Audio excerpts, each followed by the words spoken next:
ഞാൻ കഴിഞ്ഞ ദിവസം കട്ടിപ്പാറ ജനുവരി 1-ാം തീയതി ഞാൻ എൻ്റെ ന്യൂ ഇയർ ആഘോഷം കട്ടിപ്പാറ എന്ന് പറയുന്ന റീഹാബിലിറ്റേഷൻ സെന്ററിലാണ്. ആ റീഹാബിലിറ്റേഷൻ സെന്ററിൽ 9-ാം ക്ലാസ് പഠിക്കുന്ന 3 കുട്ടികൾ സ്വമേധയാ കള്ളുകുടിയിൽ നിന്ന് മോചനം നേടാൻ വേണ്ടി വന്നിട്ടുണ്ട്. 7 വയസ്സുള്ള കുട്ടി ചാനലിന്റെ മുമ്പിൽ വന്ന് പോലീസിനോട് പറഞ്ഞു, നിങ്ങൾ കേട്ടിട്ടുണ്ടോ, കോഴിക്കോട് ജില്ലയിൽ ഏറ്റവും ആദ്യം MDMA കടത്തിയത് ഞാനാണ് എല്ലാവർക്കും കൊണ്ടുകൊടുത്തത്, നിങ്ങൾ കേട്ടിട്ടുണ്ടോ? അതുകൊണ്ട് എനിക്ക് എല്ലാവരും പേടിയാണ്. നമുക്ക് ഈ കുട്ടികളെല്ലാം സംരക്ഷിക്കണം. ആ കുട്ടികൾക്ക് വേണ്ട എന്താണെന്നറിയോ?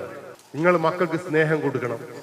നിങ്ങൾ മക്കളെ കരുതലാക്കി കരുതി നിങ്ങൾ അതിനെ ചേർത്ത് പിടിക്കണം. അല്ലാണ്ട് പടി എന്ന് പഠിക്കാൻ ആയിട്ട് കിട്ടല്ല. പഠിക്കേണ്ട സമയത്ത് പഠിക്കേണ്ട കാര്യങ്ങൾ ചർച്ച ചെയ്യുക, ശരിയല്ലേ? 7 മണി തൊട്ടിട്ട് 10 മണി വരെ നിങ്ങൾ എന്തെങ്കിലും ആക്കി വിടുക, അതിനെ കൊല്ലുമോ?